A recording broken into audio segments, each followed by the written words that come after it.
He doesn't know what he's doing at all, but he showed everybody he can catch lobs, he can rebound, he can compete.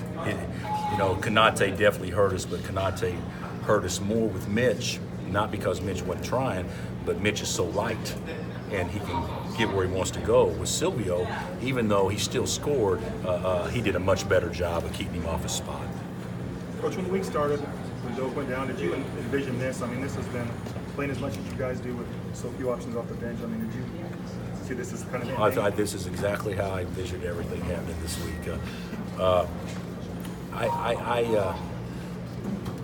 I would say no, I didn't. But I thought that if we played well against Oklahoma State, I actually thought Kansas State was a good matchup for us.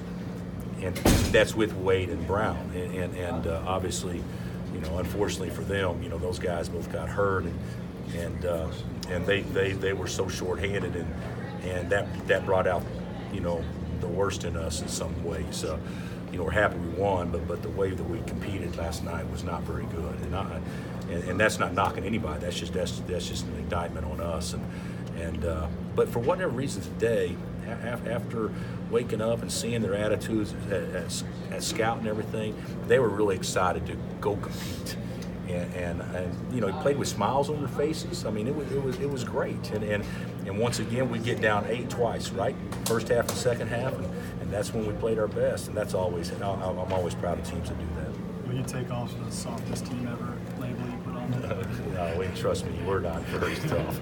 But we played tough. We played tough today, and we handled pressure, and we shot the ball ridiculously well. Which, if you don't shoot it like that, you're not going to win. But so you're not always going to bank on that. But that was a fun team to watch play offensively today, and West Virginia was as well. Coach, you kept talking February 1st for Silvio. March. Right. But was this 3 days what you kind of envisioned him getting to at this point? I probably thought that he would. I didn't think 16-10 against West Virginia, but I probably thought that he would be a contributor that could give us 6-5 or something like that most every night, and he could if I'd given him enough opportunities.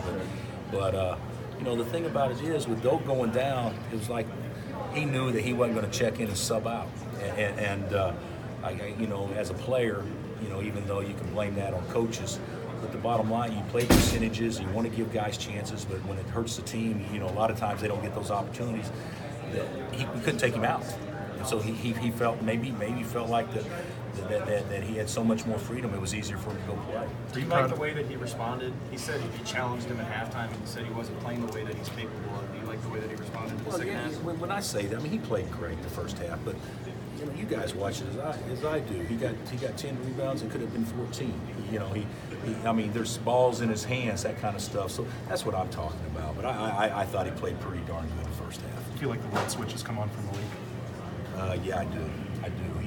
He was aggressive. I think offensively he only had maybe 5 bad possessions the whole weekend, where he did not take advantage of what the defense gave him and that kind of stuff. So, yeah, I think the light's coming on. He's not always going to shoot it like that, but hey, to go back to back like that was big. That was big for us, and it'll do so much for his confidence, moving forward, knowing that he was the most outstanding player this tournament. And Malik handled the ball pretty well tonight, and dispersed it pretty well too. I thought Malik was good all the way around. He really was. He played really well, and he was a really good player today. He was a good all-around guard.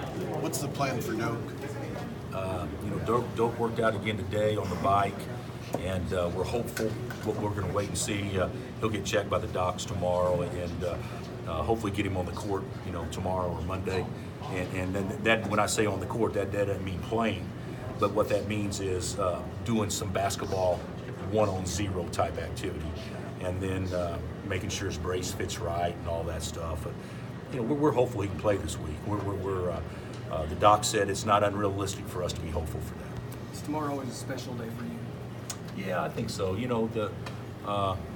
It's a different feel here than what it has been, when I was in Tulsa, waiting to see. Tulsa, I remember one of our players said, when we're getting ready to watch it, they said, okay, just not 8 or 9 in the East, because that was when Duke was, 32-0, just not 8 or 9 in the East. And the very first deal came up, Tulsa 8 in the East. So you know, it's a little bit different now because, you know, there was that anticipation and that excitement to get in the tournament. You know, we've known for a while that we're going to be in the tournament, but certainly it'll be exciting to see the pairings and who we're matched up against. But we need to, you know, we've been good in the tournament. We have been not so good in the tournament. We need to build off of this and go play our best ball, not be giddy, thinking we've arrived. Because the bottom line, that game could end so differently if you know, guys didn't make some really hard shots.